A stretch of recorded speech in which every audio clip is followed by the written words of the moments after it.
Now we've had a few Jaguar F-Types into the showroom recently, but I have to say this one is quite unlike any of the others we've had. So this is Eiger Grey. It's obviously a convertible, but the second big thing and the main thing for me is that it's a V8. So that means, guys, it sounds like this. This is the 2020, registered on a 70 plate, so a late 2020, and that means that this is the facelift. So it's completely redesigned, outside and inside is all different from the predecessor, and you'll notice that from the front, just from the headlights alone. But the styling doesn't stop there. So this is the R Dynamic, which essentially means it's got much more style than your regular F-Type, and it's a lot more on the exterior. So it's Eiger Grey, but then with the gloss black contrast. So you get the gloss black splitter, gloss black surrounds there for your grille. And then you're still retaining the sort of feel that the Jaguar has, because it's of course got the signature classic bonnet scoop vents, and hidden underneath there, I said already, is the big V8 engine. Now the style doesn't stop there for this Jaguar, so it's sat on 20-inch diamond cut contrast finish alloys, and the thing I love about this car is a two-seater sports car, and it just looks the part, doesn't it? So the R Dynamic styling just further sort of complementing the sporty feel and just summer appeal that this vehicle has, and now the sun's out, I just think this is got to be the sports car choice for you. Now the rear of the car's all been redesigned as well, so of course the facelift elements continue from the front to the rear. The spoiler, you notice, is the big difference for me. So on the pre-facelift ones, it was a much shorter spoiler, but on this one they've stretched it across the entirety of the boot, and the gloss black theme is continuing to the Jaguar badge there. Now the sign is the V8. How you tell that is the quad exhaust, so doesn't it just look tremendous from the rear?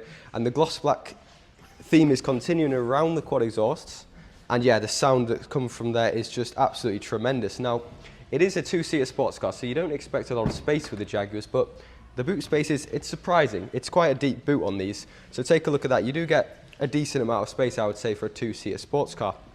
It's got a full service history of the vehicle, majority is with Jaguar. It was most recently serviced just a few hundred miles earlier at Jaguar themselves, and then inside, I mentioned the exterior is redesigned, but the interior is also.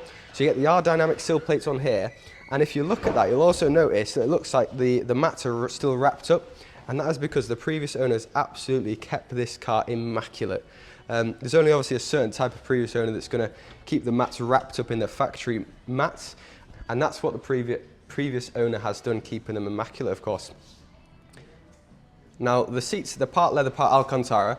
So very comfortable seats and super high quality. Now, the options don't stop there. So it's a memory function, fully electronically adjustable seats. You've got Meridian sound system. You've got heated steering wheel, heated seats. And let me start up to show you how it sounds.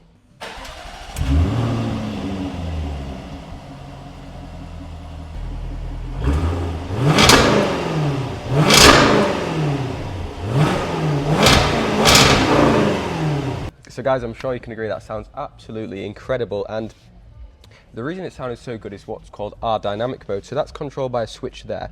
Essentially, you might have heard it, there's a sort of metallic noise from the back. That's the valves actually opening on the exhausts. So they're all valves, these, so you can have it loud, quiet, whatever you want, you've got it. And in addition to that, a new feature as part of the facelift is when you do put it into R Dynamic mode, you can click the little race car helmet button there, and you can actually change every setting on the vehicle. So you can change the engine sound, how the gears shift, how the steering feels, and even how the suspension feels. So every part of it is adjustable. You've also got a clock there for your lap times and a G-force indicator there. So very clever and cool technology. Now, as well as that, the screen is of course all touchscreen. It's got Apple CarPlay, it's got a reverse camera, front and rear park assist, everything you would expect it's got and more, and it's very intuitive. On the previous ones I found there would be a little bit, when you touch them there's a delay, but this has obviously all been redesigned and updated, and it's fantastic. Now the seats are already Alcantara and leather, but they're also heated seats.